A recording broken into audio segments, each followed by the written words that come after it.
En el momento actual, yo les pido a ustedes que se pongan de pie, buscando al mismo tiempo el Evangelio de Mateo. Vamos a ir al capítulo 5, Mateo 5, y vamos a estudiar los versículos 13 al 18. Mateo 5, versículos 13 al 18.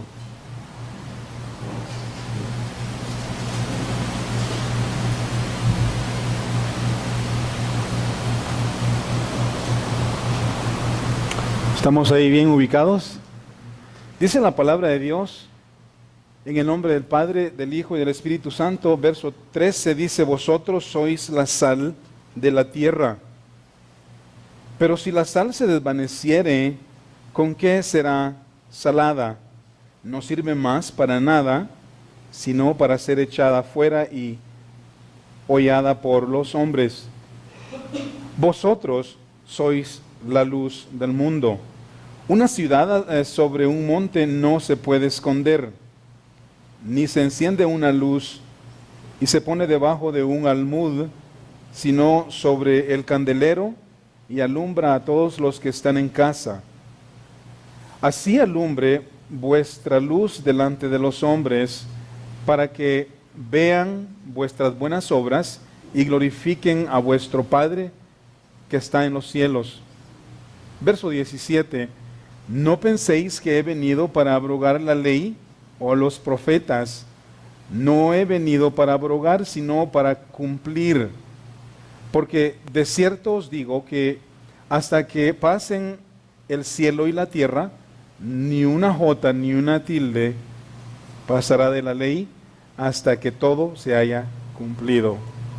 Querido Padre, te damos gracias una vez más por Cristo Jesús, quien vivió una vida perfecta totalmente y que fue la única persona que cumplió la ley al 100%. Pero te damos gracias que la ley inclusive es importante para la vida, para nosotros. Y Señor, es la que nos has dado para que vivamos en obediencia, en sumisión a Dios. Y hoy, Señor, oramos que esta palabra que va a ser explicada encuentre un lugar en cada corazón. Y que al salir de estas puertas, Padre mío, a enfrentarnos a un nuevo día, a una nueva semana, vayamos preparados, Señor, por si acaso tú quisieses poner a prueba nuestra fe, para que podamos crecer, no solamente en conocimiento teórico, pero también en lo práctico de nuestra vida. Oramos pues que tu Espíritu Santo esté en mis labios y en los oídos de nuestros hermanos, en el nombre de Jesús. Pueden tomar asiento. Le he titulado la enseñanza esta mañana: la importancia de un buen testimonio. ¿Cuántos creen que nuestro testimonio es muy, muy importante para la vida? En los versículos 1 al 12, Jesús había comenzado a enseñar a los que se habían reunido para oír sus enseñanzas. Dice la Biblia de que después que Jesús vino del desierto, Él vino directamente a Galilea, donde mucha gente le seguía y muchos fueron sanados, restaurados. Personas cautivas por demonios fueron liberados de demonios y básicamente Jesús hizo grandes sanidades, sanó a todos los enfermos de todas las enfermedades que habían en aquellas personas. Y entonces, después de eso, Él mira a toda la gente, sube al monte donde acostumbraba a enseñar. Y dice que sentándose la multitud comenzó a enseñar. ¿Okay? Comenzó a enseñar y luego empezó a enseñar las bienaventuranzas, la manera en que Dios mira a los creyentes. Somos bienaventurados, somos las personas más dichosas del planeta. ¿Ok? Y entonces Él comenzó a a enseñarles y les dice, bienaventurados los pobres en espíritu. Y dice, porque de ellos es el reino de los cielos, los pobres en espíritu. Bueno, nosotros allá en Irapuato hemos comenzado el libro de este Evangelio de Mateo, y he oído que aquí están yendo por el libro de Juan, que es tan importante, ¿no? Algo similar. Y quizás han oído cosas que voy a mencionar en esta enseñanza. Pero él les dice, bienaventurados los pobres en espíritu, referente a personas que no tenían confianza en ellos mismos, como sucede en la vida. En mucha gente que vemos allá afuera tienen confianza en sí mismos o confianza en gente, ¿verdad? Pero nosotros no tenemos ese tipo de confianza y no estamos aquí diciendo la tenemos ya hecha o figurada todas las cosas, sino que dependemos de Dios. Bienaventurados ellos. Y luego dijo, bienaventurados los que lloran, y esto se refiere a un lamento de haber pecado contra Dios. Bienaventurados ellos, los que lamentan, porque van a ser consolados. Dijo, bienaventurados los mansos, porque recibirán la tierra por heredad. Verso 5, los que tienen hambre y sed de justicia. Amén. ¿Cuántos tenemos hambre y sed de Dios en este lugar? Porque de verdad, si hay sed en nuestras vidas, Dios nos va a alimentar. Vamos a salir listos y preparados de este lugar, satisfechos, porque de ellos, dice, porque serán saciados. Luego habla de los misericordiosos, porque recibirán misericordia. Los de limpio corazón, son aquellos que somos llamados por el Señor limpios de adentro, a una posición que Dios nos da cuando venimos a la fe en Jesús. Una manera que Dios nos ve como que si nunca hubiésemos pecado. Y en fin, estas son las enseñanzas que Jesús estaba dando en aquel monte, en aquella falda de aquella montaña. Y no voy a mencionar todas las bienaventuranzas, pero inmediatamente después de enseñarles lo que somos para Dios, lo que tú y yo somos para el Señor, ahora Jesús habla de la conducta del creyente. Primero les dijo, ¿quiénes son ustedes en Jesús? Amén. Únicamente en Él tenemos todas las cosas. Pero ahora les dice cómo deben de vivir. ¿Cómo debemos de vivir en este mundo? Debemos de ser personas de buen testimonio. Un testimonio que afecte a la comunidad. Que afecte primeramente a tu familia, que afecte a tu vecindario y que afecte a tu ciudad. Amén. Espero de que nuestra vida, nuestra conducta está afectando a alguien. Amén. Para bien, porque muchas veces afectamos a nuestro mundo, pero para lo negativo. Y es mi oración que sea para lo espiritual, lo positivo. Vamos a mirar la enseñanza de esta mañana en dos partes. Primero, nuestro testimonio. Amén. Versículos 13 al 16. Y en segundo lugar, vamos a mirar la ley cumplida por Jesús, versos 17 al 18. ¿Ok? Seguimos adelante entonces, inmediatamente después de la enseñanza de la bienaventuranza, Jesús sigue diciendo, vosotros sois la sal de la tierra. Amén. Ustedes, aquí en este lugar, nosotros todos somos incluidos en este versículo, somos la sal de la tierra. Y dice, pero si la sal se desvaneciere, ¿con qué será salada? No sirve más para nada, sino para ser echada fuera y hollada por los hombres. La sal, que me acuerdo que no tiene, me imagino que no tiene provecho quizás, y que se desvanece, es aquella sal que sale del mar. Si usted va al mar y prueba las aguas del mar, son saladas, y la arena puede ser salada.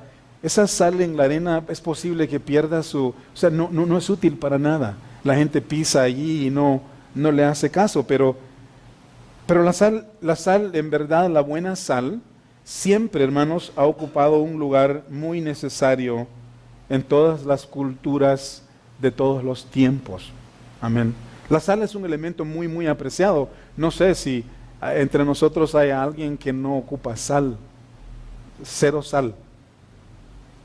No creo que sea posible, aún en lo más mínimo incluimos la sal en nuestros hogares, porque la sal le da sabor a todo alimento.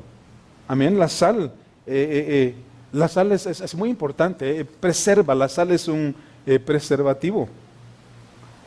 Cuando no habían refrigeradores es posible que la gente utilizaba bastante sal para preservar los alimentos.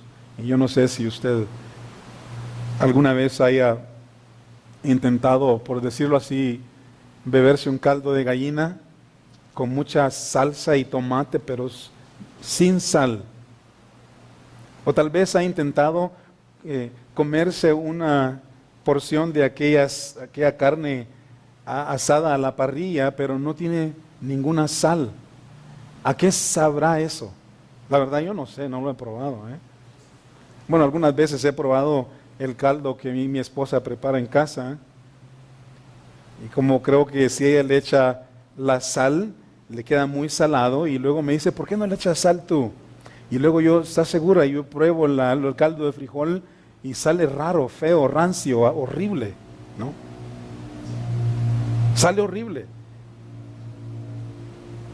Y lo que está haciendo aquí Jesús, Él está comparando a los creyentes, a nosotros, los está comparando a la sal. Y Él está diciendo, ustedes son la sal de la tierra. Podemos pensar, bueno, la sal de la tierra, ¿en qué aspecto? Está diciendo, ustedes son los que preservan a este mundo, ustedes son los que hacen la diferencia en este mundo. Y alguien pueda preguntar, bueno, ¿en qué aspecto hacemos la diferencia? Lo hacemos orando. Amén. ¿Cuántas personas de oración? No levanten sus manos, pero ¿cuántos somos personas de oración? Somos la sal en cuanto a la oración en este mundo. Se levanta temprano para interceder por su ciudad, bueno, por su familia primero y por las necesidades de la iglesia. Y luego su ciudad. ¿Cuántos lo hacemos? Hermanos, afectamos a nuestro mundo predicando y enseñando la palabra de Dios continuamente. Amén. Continuamente. Si usted mira las iglesias que están, aunque estén vacías algunas veces, tal vez hay 2 o 3 y no hay problema en eso, porque la Biblia dice que donde hay 2 o 3 congregados en su nombre, ahí está Él. Amén. Pero las iglesias están abiertas.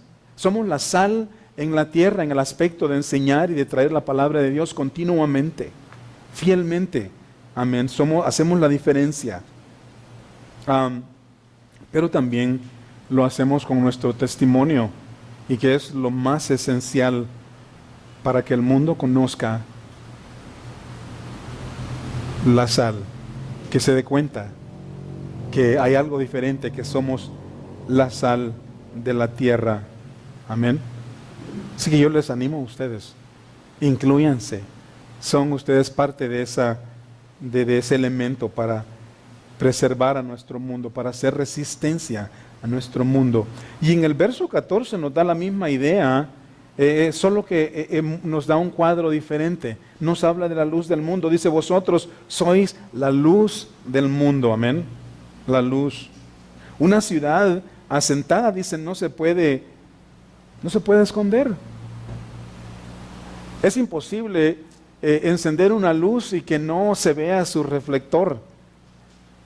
Por lejos que esté esa luz, esa lámpara o lo que sea, la luz se ve mucho más de noche. Amén. Dice, vosotros sois la luz del mundo. Una ciudad asentada sobre un monte no se puede esconder. ¿Qué es lo que una ciudad hace? En sí, bueno, la ciudad está allí. La ciudad no se mueve, pero está allí. La ciudad está dando evidencia de su existencia. Si alguien pasa por ahí, bueno, nosotros, mi esposa y yo, vivimos muchos años en California, y en California siempre pasábamos por una autopista o freeway, que le llaman, que a lo mejor la conozcan ustedes, un freeway. Y luego en las faldas de las montañas habían ciudades, y hasta allá arriba ciudades. En el día se miraba bien despejado, muy bonito allá arriba, verde y con muchas casas y edificios. Y en la noche había luz que reflejaba y sabíamos que allí había una ciudad. ¿Está el mundo apercatado de que hay un cristiano allá en aquella zona, en aquel fraccionamiento o en aquella vecindad? ¿O será que algunas veces intentamos ser cristianos del FBI, de la secreta, que muchas veces la gente no sabe? Y a veces hay necesidades que obviamente debemos orar y hacer la diferencia, pero tal vez nos da un poco de pena y no nos atrevemos y nadie llega a saber quiénes somos. Y la palabra de Dios dice que nosotros somos la luz. Amén. Yo vengo a animarles en esta mañana a ustedes, hagamos la diferencia en nuestro mundo hoy. Amén. No solamente en la iglesia, pero hagamos la diferencia allá afuera, hermanos. Los creyentes somos la sal que preserva. Los creyentes somos esa ciudad visible. Somos la luz de Cristo alumbrando al mundo por medio de nuestro testimonio. Amén. Por medio de nuestro testimonio. Dice el verso 16, ahí mismo dice, así alumbre vuestra luz delante de los hombres. ¿Para qué? Para que vean vuestras obras. Bueno, que no la Biblia dice en la otra parte que no debemos de hacer las cosas para que el hombre nos vea. Bueno, la idea en esos otros pasajes, que no debemos de hacer las cosas para ser vistos por los hombres, es cuando la intención del corazón es recibir una palmadita en tu espalda. Que digan, wow, David, qué suave toca la guitarra. Démosle un aplauso a David. Cosas así, ¿sí me entiende? Pero cuando nosotros vivimos la vida cristiana, damos un buen ejemplo allá afuera, nuestro testimonio, no lo estamos haciendo con la idea o el deseo de que nuestro nombre sea visto, sino que el que no conoce del Señor Jesús venga a la fe, conozca y entienda que hay un Dios que salva y se convierta al Señor. Y eso es la idea del verso 16 aquí.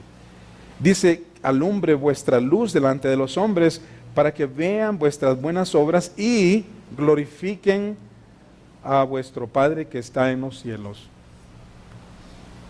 La mejor manera que un incrédulo puede glorificar a Dios es viniendo a la fe en Cristo a consecuencia de un buen testimonio, a consecuencia de que una persona es fiel a Dios. Pero algunas veces puede también suceder lo contrario.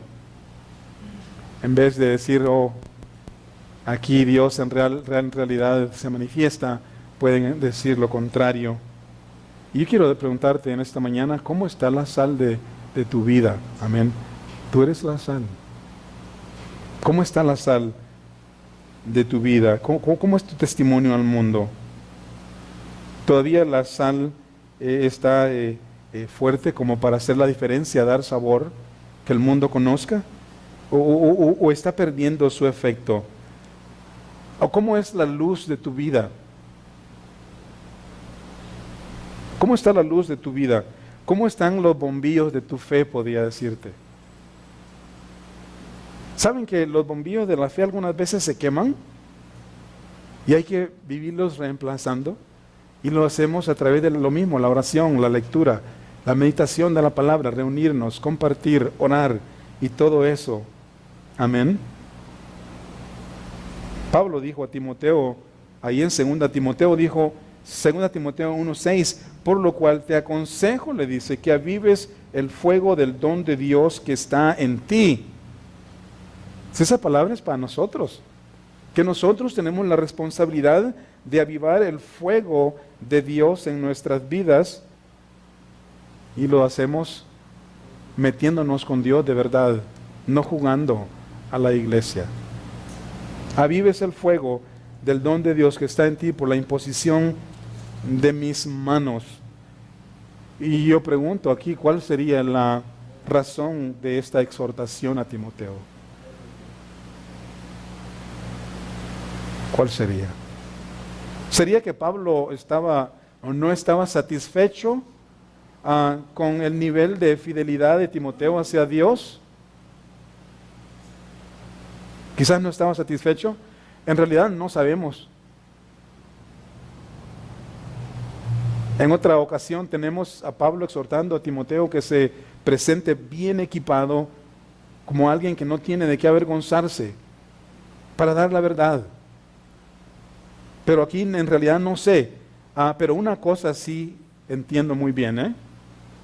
Una cosa entiendo muy bien, que esta exhortación es para ti y para mí. ¿Lo crees? Es para ti y para mí. Todo lo que vemos en las Escrituras nos aplica a los creyentes cuando se dirige directamente a los cristianos. Cuando comenzamos a enfriarnos. No sé si algunos de ustedes se hayan enfriado o hayan estado fríos, o será que solamente a mí me haya pasado eso.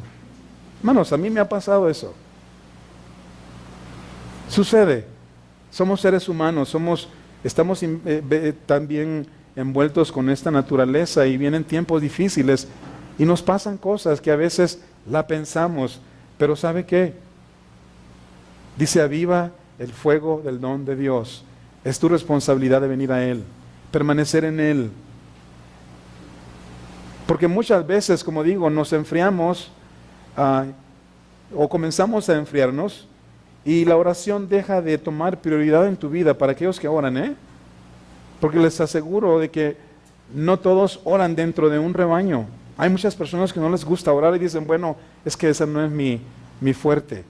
No se trata de eso, ¿eh? Se trata de que tú tienes una obligación de cooperar con Dios, meterte con Él.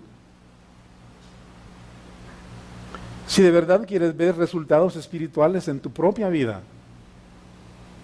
Pero la oración mengua muchas veces, o los que son fuertes en la lectura bíblica, la lectura deja de tomar también prioridades y lo dejamos para cuando haya tiempo. ¿Cuánto les ha pasado?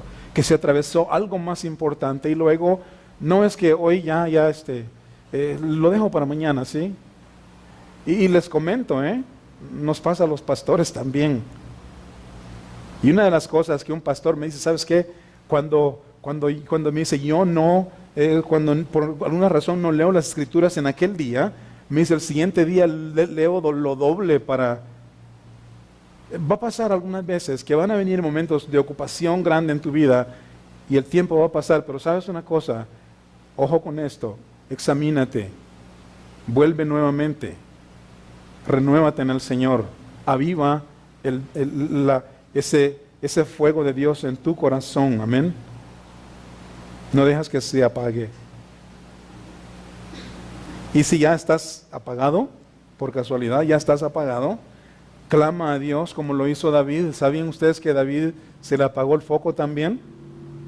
A David se le fundió el foco, dice allá en Salmo 51:12, le clama al Señor y dice: vuelve el gozo de tu salvación. Dame el gozo, Señor. David llegó a un momento que, como cualquiera de nosotros, por razones diversas, hermanos, dejamos de estar motivados.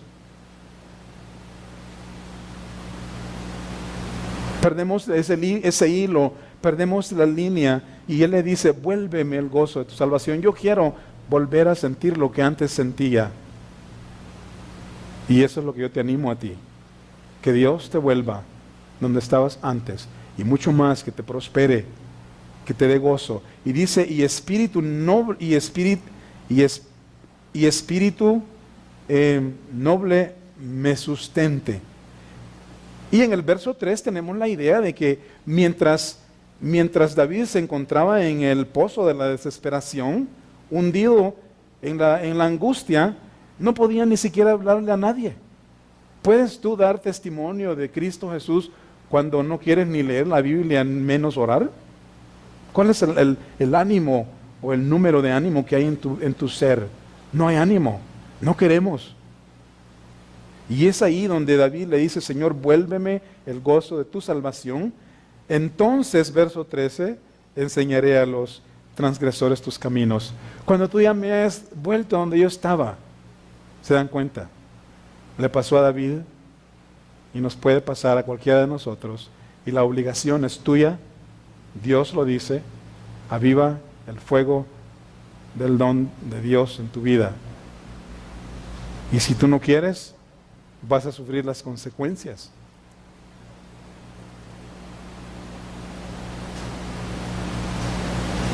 Así que no olvidemos que mientras vivimos, sal y luz somos para el mundo. Amén. Y pasa una de dos: o bien brillas para ti mismo buscando tus beneficios personales, alejado de Dios, o simplemente brillas para el Señor, dándole gloria a Él. Amén. Dice el verso 15, vamos al verso 15, de regreso ahí a Mateo 5, dice: ni se enciende una luz y se pone debajo de un almud. Es obvio, ¿no?, de que las lámparas están hacia arriba para alumbrar al que entra. Y si tratamos de esconderla, dice, somos luz, y a veces así pasamos escondidos, como dije hace un momento, como que no queremos ser tan obvios para el mundo, no queremos que nadie nos critique de fanáticos. ¿Y qué importa lo que el mundo diga?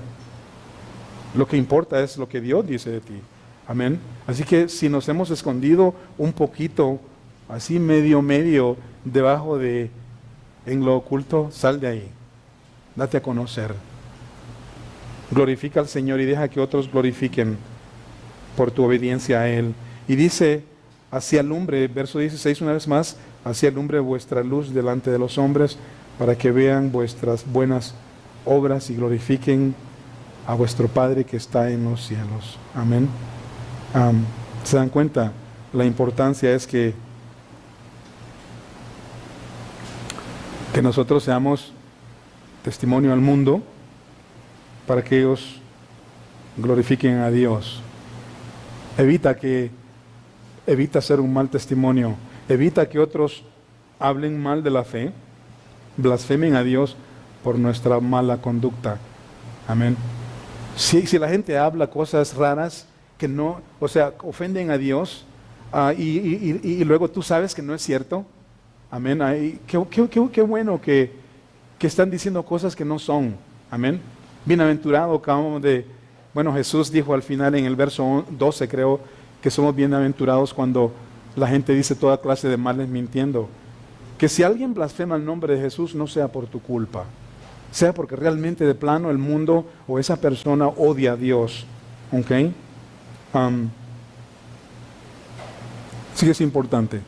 Les animo a regresar a sus casas, a sus empleos, a vivir la vida común, pero sé ejemplo. Amén, sé ejemplo, para que los incrédulos tengan la oportunidad de creer. Ahora, en los siguientes versículos, Jesús pasa al tema de la ley y los profetas y la imposibilidad que el hombre pueda cumplirlos al 100.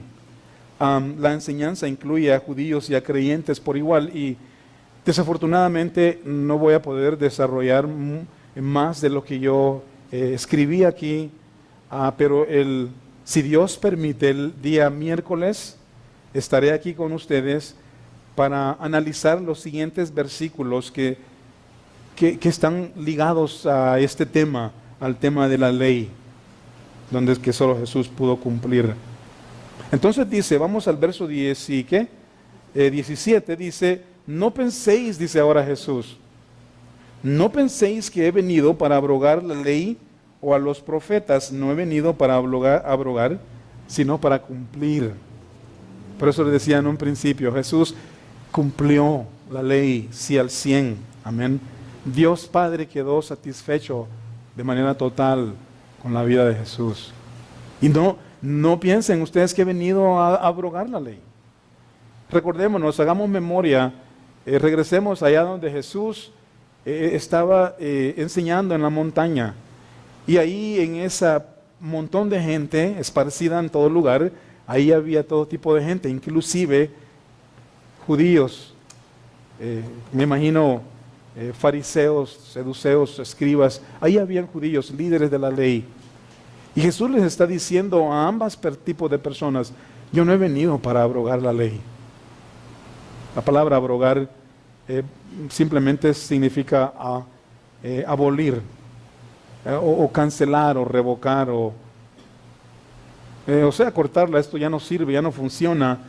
Y Jesús está diciendo, yo no vine para hacer eso, no vine para hacer tal cosa, ni abrogar la ley ni los profetas, sino a cumplirla. Ahora quiero decirles a ustedes, ¿por qué este texto es muy, muy necesario, o es muy necesario que Jesús había incluido estas palabras? Mencioné al principio de que Jesús vino y desde el principio que Él volvió de el desierto y llegó a Galilea, Él comenzó a sanar todo tipo de enfermedades, amén. Y a lo largo de su ministerio, Jesús, hermanos, continuaría haciendo lo mismo, sanando enfermedades, predicando la palabra, echando fuera demonios y dándole comida a la gente, haciendo cosas que a los ojos de los judíos, de los líderes judíos, no estaba bien. Por eso es que fue necesario que Jesús les dijera, yo no he venido para abolir la ley, sino a cumplirla. ¿Sí entienden cómo podemos unir esta parte?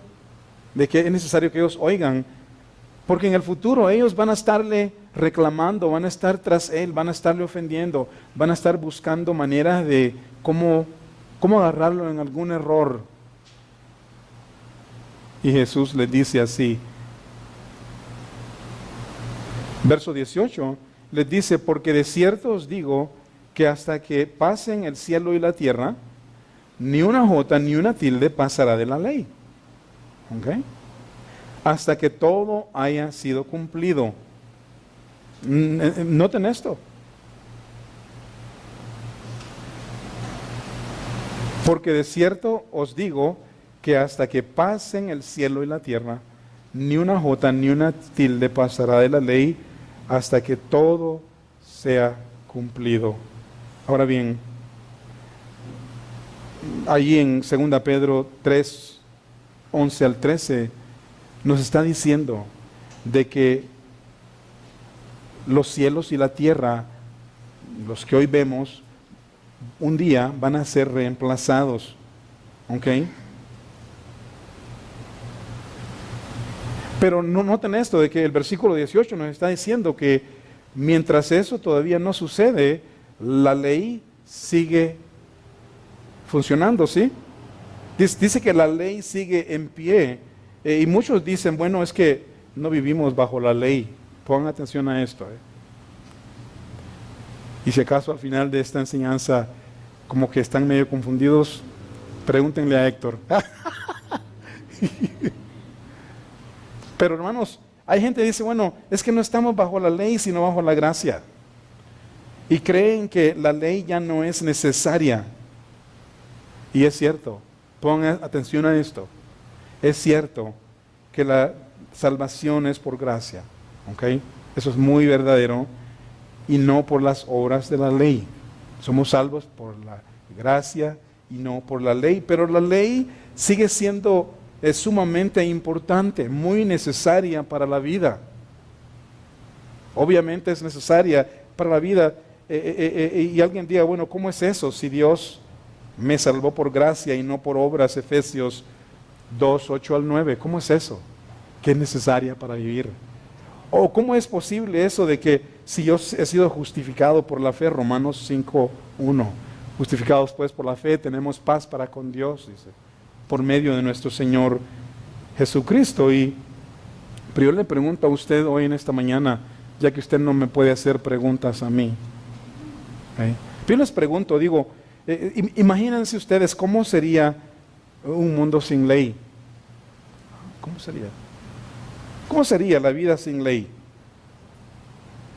Si el crimen y la violencia ya es demasiado, no se puede vivir confiadamente. ¿Cómo fuera el mundo sin ley, hermanos, si la palabra no dijera honra a tu padre y a tu madre? ¿Sabes cuántas personas, cuántos papás mueren hoy día? ¿Cuántos hijos empujan a su papá y a su mamá en una montaña o en un puente para deshacerse de ellos? Y lo hacen descorazonadamente.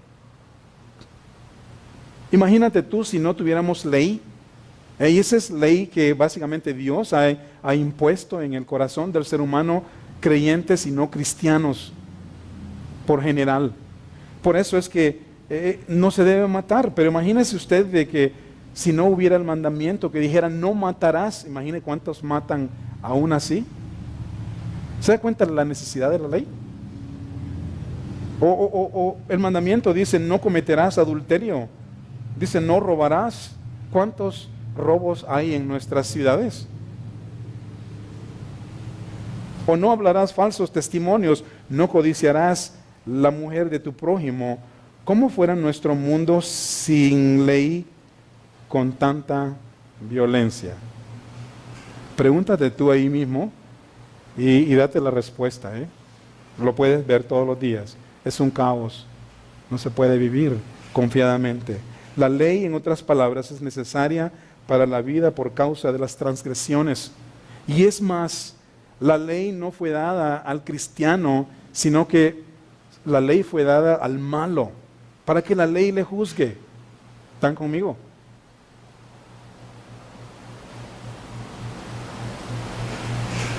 Y es por eso que tenemos autoridades en la calle. Y tenemos jueces en las cortes. Y si alguien es culpable, estoy seguro, si el juez es hacedor de la ley y respeta la ley, va a condenar al malo y va a defender al inocente. Pero si el juez es malo también, se va a vender por lana ¿y qué? Dame tanto y el bueno se queda en la cárcel y el malo afuera. Vete a trabajar. Necesitamos, hermanos, una vez más, la ley. Amén. Ahora bien, y una vez más, repito, es necesario decir que la ley no salva a nadie. La ley no salva a ninguna persona. Pero sin embargo, Pablo dijo que el mandamiento es santo. Amén. La ley de Dios es santa. El mandamiento, dijo Pablo ahí en Romanos 7:2, es justo y es bueno. Amén. ¿Bueno por qué? Bueno, el mandamiento es bueno porque revela el carácter de Dios. Revela la perfección de Dios. La ley es buena porque enseña que Dios es perfecto y santo. Y ahora bien, ojo con esto, porque nosotros, hermanos, porque mejor dicho, Él es santo y su mandamiento es santo, Dios exige que nosotros vivamos en santidad como sus hijos. No sé si todos ponen atención, pero tú tienes que vivir en santidad. La santidad tiene que comenzar en tu hogar, para que en la iglesia, hermanos, pueda ser evidente, y en el hogar donde tu esposa y los niños te miran, en la calle, en tu trabajo. Es necesario, y repito, estas exigencias no son para que Dios nos salve un día, sino porque Él nos ha salvado. Amén. Porque hemos sido salvos, es por eso. Pedro le dice a la iglesia, a los que han sido salvos, y termino en breve, pero le dice ahí en 1 Pedro 1:14, como hijos obedientes, le dice, no os conforméis a los deseos que antes tenías. Ahora examina tu vida pasada, no para vivir en remordimiento, qué desgracia la mía, como era, no, sino para que glorifiques a Dios con tu nueva vida.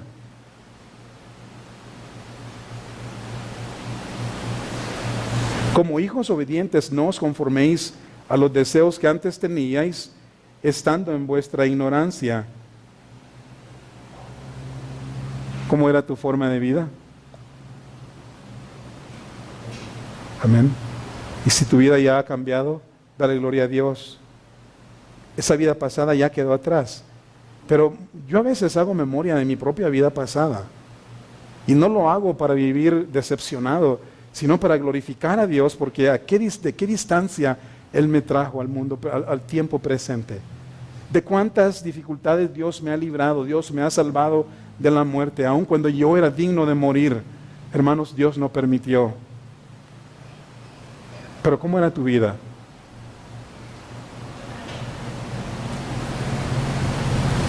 Ya Dios cambió tu vida pasada. Ahora vives una vida nueva. vívela para Él. Dice el verso 16 a 10, 1 Pedro, mejor dicho, 1 Pedro 1:15, sino como aquel que os llamó es santo, sed también vosotros santos en toda vuestra manera de vivir. En todo lugar, en toda circunstancia, sean santos, apartados. Verso 16, porque escrito está, sed santos, dice el Señor, porque yo soy santos. Y esa es la parte que la ley manifiesta al ser humano, que Dios es santo, que Dios es justo, que Dios es perfecto. Amén. Y nos manda a nosotros a obedecer. Entonces, cuando nosotros obedecemos a Dios, obviamente estamos haciendo la ley. Por eso es que no vamos a robarle la mujer al prójimo, ni deseamos los bienes particulares que no nos corresponden. Tampoco vamos, hermanos, a hacer cosas que están escritas que no se deben hacer, reflejando así a Dios, porque somos hijos de Dios. ¿Sí? Levítico 20:26 dice, le dijo a los hijos de Israel, Moisés les dice, habéis pues de ser santos, porque yo, Jehová, soy santo, y os he apartado de los pueblos para que seáis míos. Noten esto, me gusta mucho este texto, porque primero los hijos de Israel fueron escogidos para ser su pueblo. Primero Dios dijo, a través de Abraham llamó y llamó al pueblo de Israel y es su pueblo.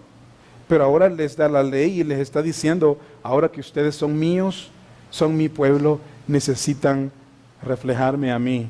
Sean luz al mundo para que el mundo me conozca. Y esa era la intención principal que Dios escogió a Israel. Pero ahora como pueblo suyo les manda a vivir en santidad.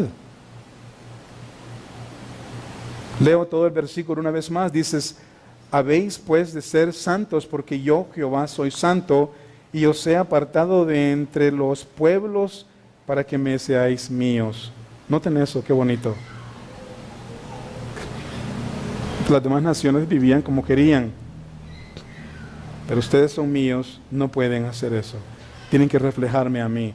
Y eso es, volviendo al punto principal de la meditación de la palabra, hermanos, es importante ser buen testimonio como creyentes. Necesitamos, de verdad, fortalecernos en esa área de ser un buen testimonio para el mundo. Entonces, termino con estas palabras. En este contexto, debemos vivir la ley. La ley Dios la puso en tu vida, en tu corazón, para que no peques contra Él. Y obviamente, si pecamos, abogado tenemos para con el Padre, Cristo Jesús. Pero es en este aspecto que vivimos la ley y debemos de enseñarla. Amén. No para ser salvos, sino porque ya hemos sido salvos. Ya Dios nos ha salvado. Ahora yo no sé si realmente todos son salvos en este lugar. Y alguien me diga, ¿cómo sabes tú que eres salvo? Porque es otra de las preguntas que surge afuera. ¿Cómo sabes tú? Apenas vas a escuchar un mensaje y ya dices que eres salvo. Bueno, la Biblia lo dice. Y si la Biblia lo dice, eso es lo que me interesa, no lo que opine el hombre. Pero me imagino que quizás aquí hay alguien que quizás todavía no se ha entregado al Señor Jesús. Todo lo que tú debes hacer es creer en Él, confesarlo a Él, invitarlo a tu vida como el Rey de tu vida y deja que Él gobierne tu vida entera. Amén. Dice que si confesamos con nuestra boca y creemos aquí, en el corazón, ¿qué cosa? Que Jesús ha sido levantado de los muertos, que Jesús es Dios, que Él es el Hijo de Dios, tenemos vida eterna. Amén.